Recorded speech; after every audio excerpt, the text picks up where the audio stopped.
In 865 AD, a Viking fleet landed on England's eastern coast. This was not a raid, it was an invasion force. Ancient sagas claim it was led by the sons of Ragnar Lothbrok. Legend says Ragnar had died in a pit of snakes in Northumbria. His sons, Ivar, Halfdan, and Ubba, came seeking vengeance and land. Historians call this force the Great Heathen Army. Modern estimates suggest a few thousand warriors, far smaller than later legends claimed.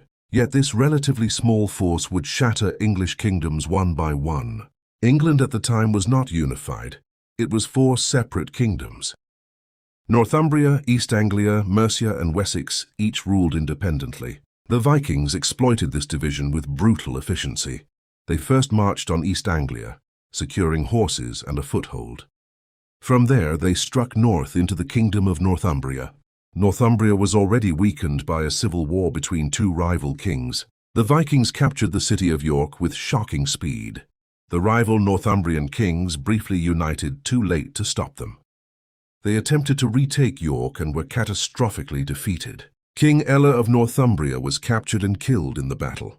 Some later legends claim he suffered the brutal blood eagle ritual. Historians debate whether this grisly execution method was real or later myth. With Northumbria broken, the Vikings installed a puppet king to rule for them.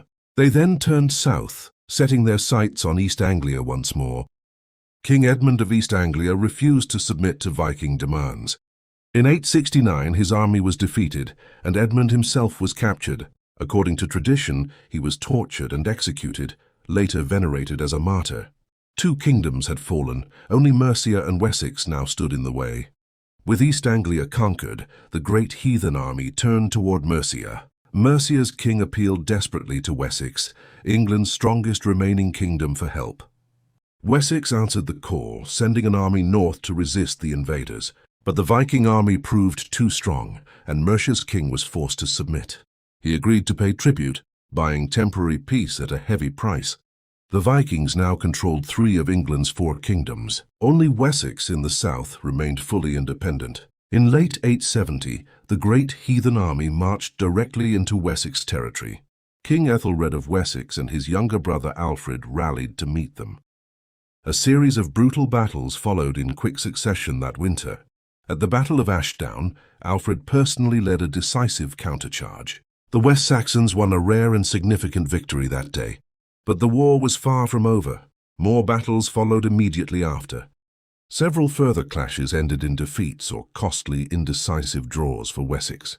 King Ethelred died in the spring of 871, worn down by the campaign.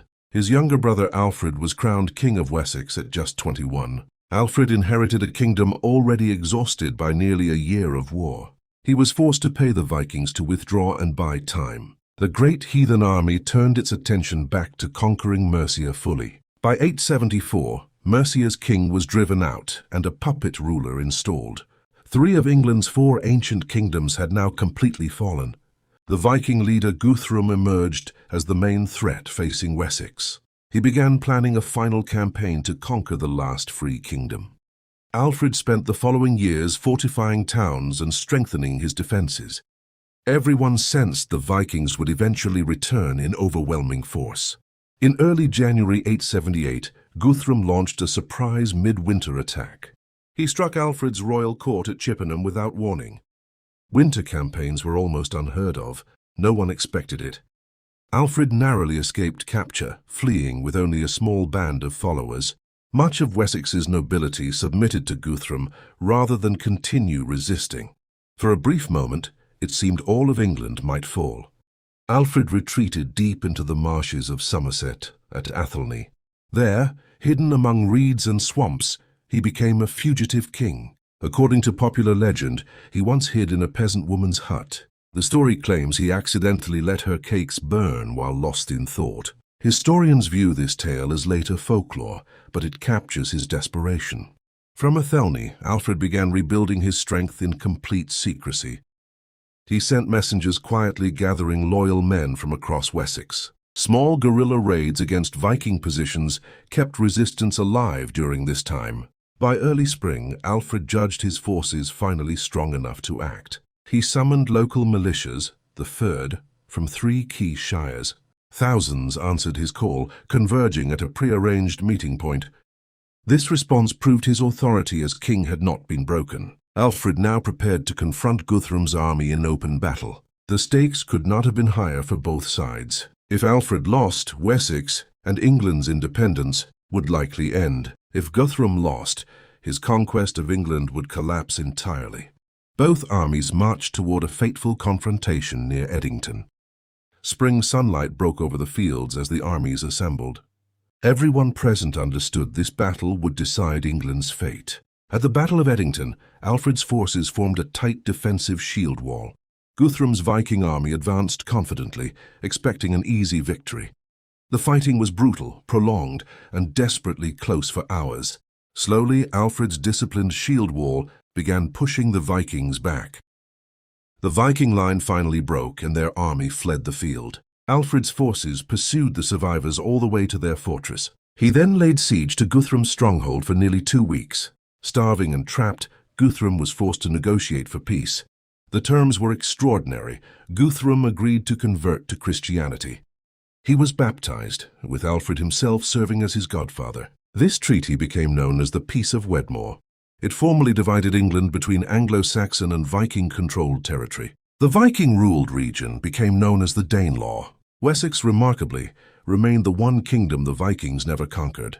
Alfred used the peace that followed to reform his kingdom's defenses. He built a network of fortified towns called burhs across Wessex. He also reorganized his military and revitalized English learning and law. These reforms would later allow his successors to reconquer the Danelaw. Alfred became the only English king ever to be called the Great. His grandson Ethelstan would later unite all of England for the first time. Without Alfred's stand at Edington, that unified England may never have existed. The Great Heathen Army's invasion permanently reshaped Britain's political and cultural landscape. Old Norse language and Viking customs blended into English culture for centuries. What began as a small invading force nearly erased English independence forever. Instead, it forged the foundations of the kingdom that would become England.